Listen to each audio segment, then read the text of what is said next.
চাঞ্চল্যকর খবরের দিকে।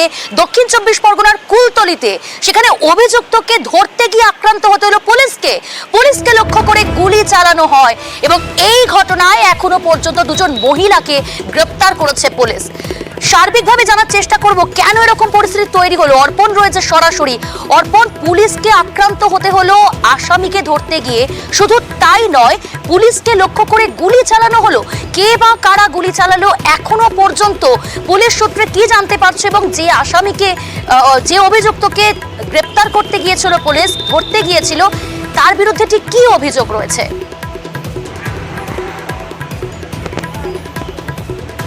দেখো, কুলতলির যে পয়তারহাট এলাকা রয়েছে, এই পয়তারহাট এলাকায় দীর্ঘদিন ধরে সোনার মূর্তি দেওয়ার নাম করে বিভিন্ন এলাকার মানুষজনকে ফোনে তাদেরকে কনভিন্স করা হয় এবং তারা যখন সেই সোনার লোভে এলাকায় আসেন তাদেরকে সমস্ত তাদের কাছে যে টাকা পয়সা রয়েছে, শুধু টাকা পয়সা নয়, পোশাক আশাক পর্যন্ত খুলে নিয়ে খোলা জায়গা তাদেরকে ছেড়ে দেওয়া হয়।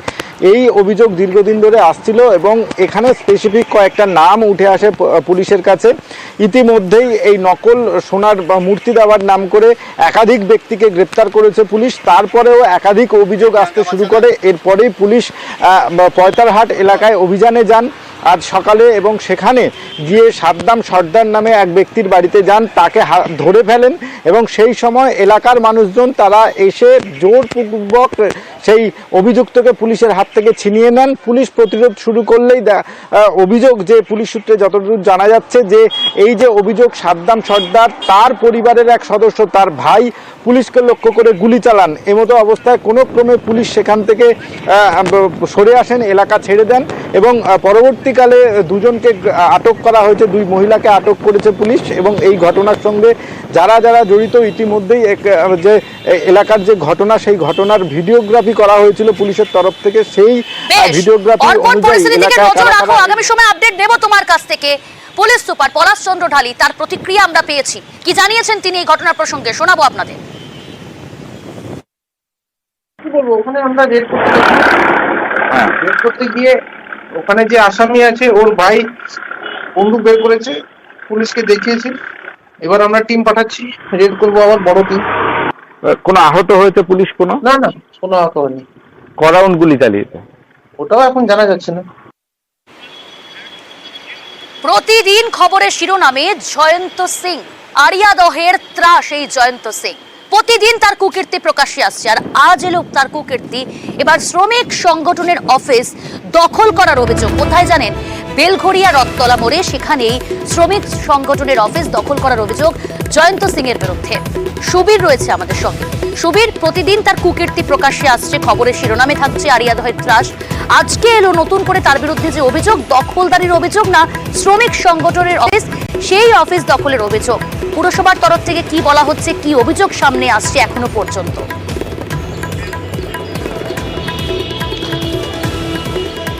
দেখো, আমি যেই জায়গায় দাঁড়িয়ে রয়েছি আমার ঠিক পেছনেই কিন্তু সেই শ্রমিক সংগঠনের অফিস, এই কামারহাটি রথতলা মোড়ে। এবং যেটা অভিযোগ সেটা হচ্ছে যে জয়ন্ত সিং এবং তার সাগরের যারা রয়েছেন তারা কিন্তু 2 থেকে 3 বছর আগে এই শ্রমিক সংগঠনের যে কার্যালয় সেখানে তারা এসছিলেন এবং যাতায়াত সেখান থেকে শুরু হয়।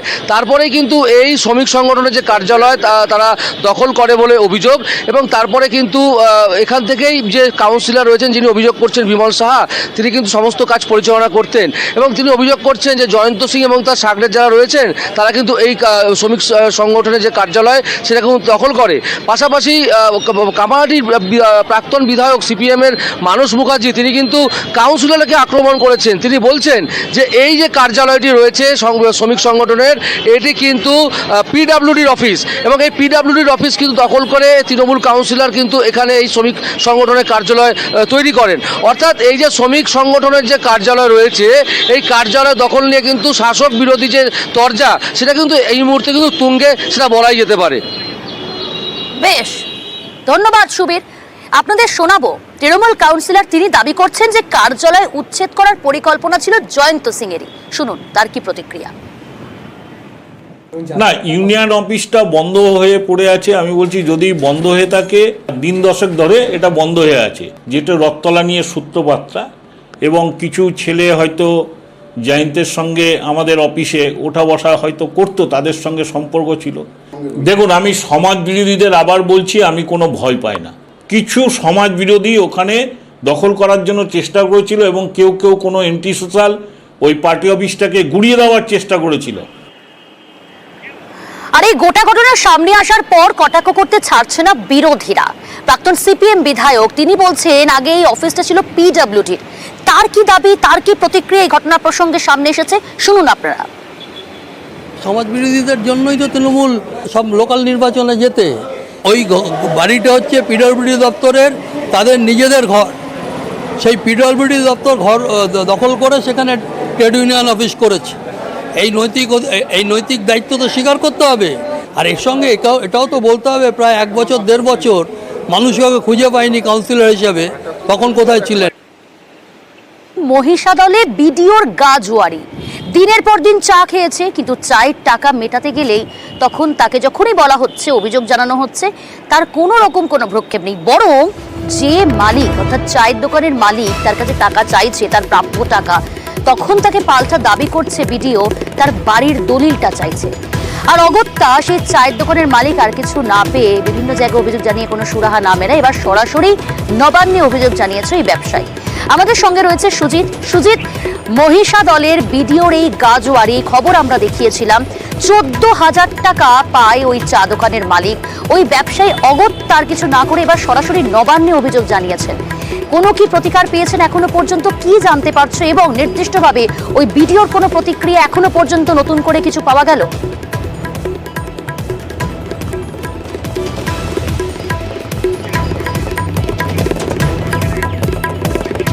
যোগাযোগ বিচ্ছিন্ন হয়েছে, আমরা আবারও যোগাযোগ করার চেষ্টা করব আমাদের প্রতিনিধির সঙ্গে। আপনাদের জানাবো, মহিষাদলের বিডিওর গাজোয়ারি এই খবর আমরা দেখিয়েছি। 14,000 টাকা চায়ের দোকানের মালিক তিনি পান এবং তিনি বারবার ওই বিডিওর কাছে সেই প্রাপ্য টাকা যখন চাইতেন তখনই তাকে ধমক দেওয়া হতো এবং অস্বীকার করা হতো।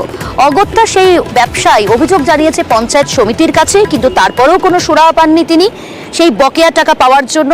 এবং অবশেষে টাকা না পাওয়ায় এবার নবান্নেই ফোন করে নালিশ জানালেন ওই ব্যবসায়ী বিডিওর সম্পর্কে, বিডিওর বিরুদ্ধে। সুজিত রয়েছে। সুজিত, অগত্যা ওই ব্যবসায়ী যেখানে আর কোনো রকম কোনো সুরাহা পেলেন না, তিনি এবার সরাসরি নবান্নে ফোন করে নালিশ জানালেন ওই ব্যবসায়ী বিডিওর বিরুদ্ধে। কি বললেন তিনি? আর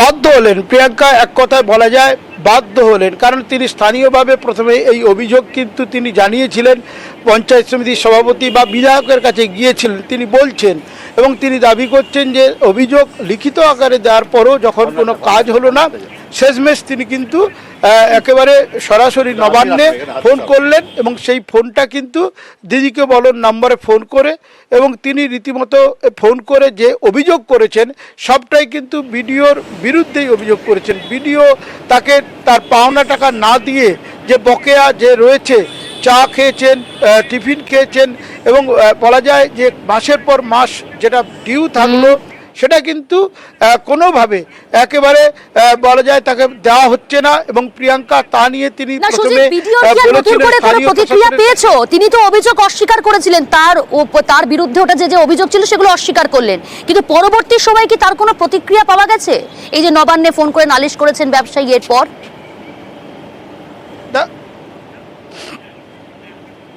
তিনি গুরুত্ব দিচ্ছেন না, তার বিরুদ্ধে ওটা অভিযোগকে তিনি গুরুত্ব দিচ্ছেন না এবং বলছেন না এটা সত্য। তিনি বলছেন টাকাটা 14 নয় কম, এবং তিনি বলছেন দলিল দেখার বিষয়টাতেও তিনি নিজে সাফাই দিয়েছেন যে তার বাড়িটি যেটা দোকানঘর সেটি রয়েছে ক্যানেলের পাশে, তাই কাগজ দেখা হচ্ছে, দলিল দেখা হচ্ছে, অন্যদেরও দেখা হচ্ছে, কিন্তু এটা মানতে চাইছেন না এলাকার মানুষ, বাসিন্দা, ব্যবসায়ীরা। তারা বলছেন একবারে প্রতিশোধ একটা স্পৃহা, তা থেকেই কিন্তু এটা করা হচ্ছে। এবং দুস্থ দোকানদার, ক্ষুদ্র ব্যবসায়ী, এবং বয়সটা তুমি দেখো, যে ছবি আমরা দেখাচ্ছি, দুদিন আগেও দেখিয়েছি, আজকেও দেখেছি, কিন্তু ভিডিও অনর। তবে ভিডিও অনর হলে কি হবে প্রিয়াঙ্কা, একটা কথা যেটা সূত্র মারফত জানতে পারছি, জেলা প্রশাসন কিন্তু বিষয়টিকে ভালো চোখে দেখছে না। জেলা প্রশাসন কিন্তু বিষয়টির উপর গুরুত্ব দিচ্ছেন, তারা কিন্তু এই বিষয় নিয়ে পদক্ষেপ নিতে পারেন বলে সূত্রের খবর। তবে ব্যবসা ব্যবসায়ী তার টাকা যেটা পাওনা রয়েছেন সে ব্যাপারে তিনি এক প্রাক্তন এই অফিসের কর্মচারীর বিরুদ্ধে বলছেন। তিনি সব অর্ডার দিতেন, তিনি দায়িত্বে ছিলেন, তিনি নন্দীগ্রাম রেয়াপাড়ায় বদলি হয়েছেন, সেই লক্ষণবাবু বলে তিনি অর্ডার দিয়েছেন, কিন্তু বিডিও বলছেন লিখিত অর্ডার কোথায়। এই যে বিষয় বিষয়, ক্যান্টিন খারাপ ছিল। বেশ, এবার শোনাই সেই ব্যবসায়ীর মুখ থেকে, আপনারা শুনুন ঠিক কি অভিযোগ তিনি তুলছেন। অনেক ধন্যবাদ সুজিত। ক্যান্টিনওয়ালা অসুস্থ হয়ে যাওয়ার জন্য আমি খাবারটা দিয়েছিলাম, অর্ডার দিয়েছিল বড়বাবু। তারপরে সে যখন বদলি হয়ে গেছে আর তারও দোকান খুলছে, সেই সময় বিল দিতে বিল দিয়ে গেছি। তারপরে লক্ষণবাবু তো তাকে ভিডিওকে দিয়ে চলে গেছে। ভিডিও বলে আমি এত পয়সা দিতে পারবো না, যে অর্ডার দিল, যে অর্ডার দিচ্ছে সে দিবে, এইরকমভাবে জিজ্ঞেস করছিল। ভিডিও কি বলে? ভিডিওর কাছে আর যাইনি, 5-6 বার ঘুরে ঘুরে সে শুধু বলে তো আমাকে দলিল দাও, ওই জায়গার দলিল দাও। আমি বলি এডুকেশনের জায়গায় বিচারছেন, কোথায় পাবো দলিল? না, দলিল দিলে টাকা পাবেন, নাহলে পাবেন। নবান্নে কি বললো ফোনে? নবান্নেও বললো যে সব ঘটনা শোনার পর বললো ঠিক আছে আমরা দেখছি। ঝাড়গ্রামের দিকে নজর রাখি, সেখানে সরকারি জমি দখল করে গ্রেফতার হয়েছে এক যুবক। ঝাড়গ্রাম থানার পুলিশ গ্রেফতার করেছে। সোমনাথ রয়েছে টেলিফোন লাইনে। সোমনাথ, সরকারি নির্দেশিকা রাজু রয়েছে আমাদের সঙ্গে, মাফ করবেন রাজু, সরকারি নির্দেশিকা উপেক্ষা করে কিভাবে প্রথমত সরকারি জমি দখল এবং সেটা বিক্রি, কি জানা যাচ্ছে ওই যুবক সম্পর্কে পুলিশ সূত্রে? দেখো, পুলিশ সূত্রে যেটা জানা যাচ্ছে যে সঞ্জয় পাল নামে এই যুবককে পুলিশ পুরাতন ঝাড়গ্রাম থেকে গ্রেফতার করেছে। মূলত পুরাতন ঝাড়গ্রামের এই 13 নম্বর ওয়ার্ড যেটা রয়েছে, সেই 13 নম্বর ওয়ার্ডে সত্যবান পল্লী বলে একটি জায়গা রয়েছে, যেটা একলব্যর পাশে। এই সত্যবান পল্লীর যে পাশে যে ফাঁকা জায়গাটি রয়েছে, যেটা সরকারি বোর্ড লাগানো রয়েছে, যেখানে সরকারি রাজ্য সরকারের জমি, সেই জমি অধিগ্রহণ বা বেচা কেনা যাবে না এমনটাই লেখা রয়েছে। তা সত্ত্বেও সেখানে অনেকগুলো বাড়ি গজিয়ে উঠেছে এবং সেই জমিকেই বেচা কেনা করার অভিযোগেই এই সঞ্জয় পালকে পুলিশ গ্রেফতার করেছে। এর আগেও এই জমির বিভিন্ন সময় বেচাকেনা হয়েছে, যা গোপনে হয়েছিল। এবারে যে জমি বেচাকেনা হয়েছে, কারণ মুখ্যমন্ত্রী যে কড়া ব্যবস্থাপনা নিতে বলেছেন এবং যে নির্দেশ দিয়েছিলেন, সেই নির্দেশের পরেই প্রশাসনের তরফ থেকে বিশেষ ব্যবস্থাপনা নেওয়া হয়েছিল এবং তারপরেই এই সত্যবান পল্লীতে যে সরকারি জমি, সেই সরকারি জমি বেচাকেনার ঘটনায় এক যুবককে গ্রেফতার করা হয়েছে। কিন্তু প্রশ্ন একটা জায়গা থেকে যাচ্ছে যে এই সরকারি যে জমি রয়েছে বা যেখানে সরকারি হোর্ডিং দিয়ে বোর্ড লাগানো রয়েছে, সেই জমিতে যে বাড়িগুলো গজিয়ে উঠছে, সেই বাড়ি কবে, সেই যে বাড়িগুলো গজিয়ে উঠছে, কাদের নির্দেশে সেই বাড়ি গজিয়ে উঠছে এবং কারাই বা এই বাড়ির জায়গাকে দখলদারি বা বেচাকেনার পিছনে রয়েছে, তা নিয়ে যেমন একটা মানুষের মধ্যে প্রশ্ন রয়েছে। মানুষ বারবার অভিযোগ তুলছেন, এক অংশের সরকারি আধিকারিকের মদত না থাকলে এই ধরনের ঘটনা ঘটে না, কারণ প্রশাসনের নাকের ডগায় এই ধরনের সরকারি জমি দখলদারি বা বেচাকেনা হচ্ছে। আর যেখানে অভিযোগ হচ্ছে শাসক দলের এক অংশের নেতার মদত রয়েছে, যার ফলেই মূলত এই সরকারি জমি বেচাকেনা হচ্ছে। বেশ, পান্ডুয়ায় বিজেপির রাজ্য সভাপতি সুকান্ত মজুমদারের সামনেই বিজেপির গোষ্ঠী কোন্দল। সেখানে কর্মী সভায় বিজেপির একাংশ কর্মীরা তারা কিন্তু রীতিমতো বিক্ষোভ দেখালেন, তাদের নানা অভিযোগ তুলে সরব হলেন তারা। সুকান্ত মজুমদার তিনি কি বলেছেন, তিনি কি আশ্বস্ত করেছেন, জানার চেষ্টা করব। সোমনাথ রয়েছে আমাদের সঙ্গে। সোমনাথ, সুকান্ত মজুমদারের সামনেই একেবারে বিজেপির এই কোন্দল প্রকাশ্যে এলো। বিজেপির একাংশ কর্মীরা তারা কি বলছেন, কি অভিযোগ সামনে আনলেন এবং পাল্টা সুকান্ত মজুমদারই বা কি আশ্বস্ত করলেন তার কর্মীদের? দেখো প্রিয়াঙ্কা, মন্ডল বিজেপি পান্ডুয়ার মন্ডল সভাপতিরা ঠিকমতো কাজ করেনি, তাই লোকসভায় দেখা গেছে যে তৃণমূলের সঙ্গে তাদের মিলমিশ রয়েছে। এইভাবেই সংগঠন চলতে পারে না। জেলা সভাপতিকে জানিয়েও কোনো ফল হয়নি, তাই রাজ্য সভাপতিকেও সামনে পেয়ে তাদের ক্ষোভ তারা উগড়ে দেয়। সভাপতি তাদের আশ্বাস দেন যে বিষয়টি আমরা দেখছি, যাতে এই সমস্যা যাতে না হয়, এবং যারা কর্মী ছিলেন তাদেরকে উদ্দেশ্য তিনি বলেন যে কিছু আমাদেরকে কেন্দ্রীয় বাহিনীর মতো নামতে হবে, ভেবে তাদের সাথে এই যে বুথে বুথে যে শুধু কেন্দ্রীয় বাহিনী বাইরে থেকে এলে হবে না, আমাদের কেন্দ্রীয় বাহিনীর মধ্যে নামতে হবে এবং তাদেরকে আমাদের যে বুথগুলো রয়েছে, বুথগুলো যাতে তৃণমূল যাতে দখল না করতে পারে সেগুলো দেখতে হবে। আরো সামনে 2026 লক্ষ্য রেখে আরো একসাথে সবাই মিলে হয়ে কাজ করতে হবে।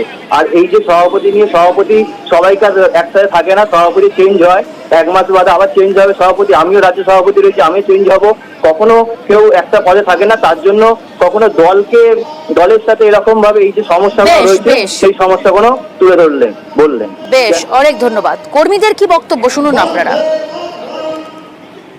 আমরা বললাম যে এরকম আমাদের যারা আপার নেতৃত্ব আছে আমাদের দিকে তাকাচ্ছে না বা আমরা কাজ ঠিকমতো করতে পারছি না, বিভিন্ন রকম যে প্রবলেমগুলো আছে সেগুলো আমরা জানালাম। আমাদের মণ্ডলের কিছু কার্যকর্তা আছে যারা দায়িত্ব নিয়ে বসে আছে, তারা নিজেরাই পার্টিটাকে চালাবে সেরকম ধরনের কাজ চালাচ্ছে। বলছে তাদের ক্ষোভ আছে, তারা কাজ করতে পারছে না, তারা পুরনো কর্মী, তারা পার্টির জন্য প্রচুর কাজ করেছে, তারা এখনও করছে, তাদেরকে না ডেকে না কিছু করে নিজেরাই করছে, তার জন্য আজকে বিভিন্ন মিটিং মিছিলে লোক কম হচ্ছে। হেরে গেলে অবশ্য বিশ্লেষণ হয়, সেই বিশ্লেষণ অনুযায়ী আমাদের কাজ করতে হবে, যেটা গাইডলাইন দেবেন সেইভাবে কাজ করব। আর যেটা ভুল ত্রুটি আছে সেগুলোকে আমরা গুছিয়ে নিয়ে আমরা আস্তে আস্তে সঠিক দিকে এগোবো। অবশ্যই সবাই একসঙ্গেই থাকবে। আর আমি এমনি বার্তা দিয়েছিলাম যে এই প্রোগ্রামের পরে আমরা সবাই একসঙ্গে একটা সমন্বয় বৈঠক করব, এটা একটা আলোচনা হয়ে গেছে, হয়তো বনিয়ে কোনো চাপ নেই। কোচবিহারে ফের সরকারি প্রকল্প বন্ধ ঘিরে বিতর্ক তৈরি হয়েছে। আপনারা জানেন যে কোচবিহারে ইতিমধ্যেই এক তৃণমূল নেতার এহেন মন্তব্যে রীতিমতো বিতর্ক ছড়িয়েছে। দিনহাটার পর এবার মাথাভাঙাতেও বিতর্কে তৃণমূল নেতা। বিতর্কে এবার তৃণমূলের শহর ব্লক সভাপতি বিশ্বজিৎ রায়। রাজেশ কি বলেছেন তিনি শোনাবো আপনাদের। যারা বেঈমানি করে তাদেরকে শিক্ষা দিতে হবে। আপনারা বিজেপি করুন, আমাদের কোনো যায় আসে না। আপনারা কংগ্রেস করুন, আমাদের কোনো যায় আসে না। কিন্তু সারা বছর তৃণমূলের খেয়ে দিয়ে ভোটের সময় বেঈমানি করলে তৃণমূলকে শক্ত হাতে দমন করতে হবে। প্রয়োজনে লক্ষ্মীর ভান্ডার বন্ধ করে দিতে হবে। আমরা আগামী ইলেকশন দেখব এবং দেখে দেখে আমরা যদি তাই হয় আবার আমাদের সেই পন্থা অবলম্বন করতে হবে। রাজেশ রয়েছে আমাদের সঙ্গে। রাজেশ, দিনহাটার পর এবার মাথাভাঙায় বিতর্কে আরো এক তৃণমূল নেতা। তার যে অভিযোগ যে বিজেপি করার বা বিরোধী দল করলে তার সরকারি প্রকল্প সুবিধা থেকে তাকে বঞ্চিত করা হবে। বারবার তৃণমূল নেতাদের এহেন মন্তব্যে তো অস্বস্তি বাড়ছে ঘাসফুল শিবিরে। গতকাল কিন্তু মাথাভাঙা শহরের 1 নম্বর ওয়ার্ডে 21শে জুলাইয়ের প্রস্তুতিতে একটি পথসভা অনুষ্ঠিত হয়। সেই পথসভা থেকেই মাথাভাঙা শহর ব্লক তৃণমূল কংগ্রেসের সভাপতি বিশ্বজিৎ রায় এই বিতর্কিত মন্তব্য করেন। তিনি যেটা বলেন যে লোকসভা ভোটে তৃণমূল কংগ্রেসের ফল খারাপ হয়েছে মাথাভাঙা পৌর এলাকায়। তারা সরকারি সুযোগ সুবিধা পাচ্ছে, অথচ তারা শাসক দল অর্থাৎ তৃণমূল কংগ্রেসকে ভোট দিচ্ছে না। তাই তাদের সরকারি প্রকল্প যেন বন্ধ করা হয় সেই বিষয় নিয়ে মন্তব্য করেন। তবে আমরা এই পরিপ্রেক্ষিতে যখন তাকে জিজ্ঞেস করেছিলাম, তিনি যেটা জানান যে শাসক দলের যারা ঘনিষ্ঠ তারা শাসক দলের সুবিধা নিচ্ছে, শাসক দলকে তারা ভোট দিচ্ছে না। শাসক দলের উদ্দেশ্য করে তিনি কথা বলেছেন, সাধারণ মানুষের কোনো প্রকল্প বন্ধের কথা বলেননি। এই নিয়ে অবশ্য বিরোধী দল বিজেপি জেলা সহসভাপতি মনোজ ঘোষ কটাক্ষ করেছেন। অপরদিকে জেলা তৃণমূল কংগ্রেসের চেয়ারম্যান যেটা বলেছেন যে এই ধরনের মন্তব্য কাম্য নয়। কোন পরিপ্রেক্ষিতে এই ধরনের মন্তব্য করেছেন বিষয়টি খোঁজ নিয়ে দেখছেন। প্রিয়াঙ্কা, ধন্যবাদ।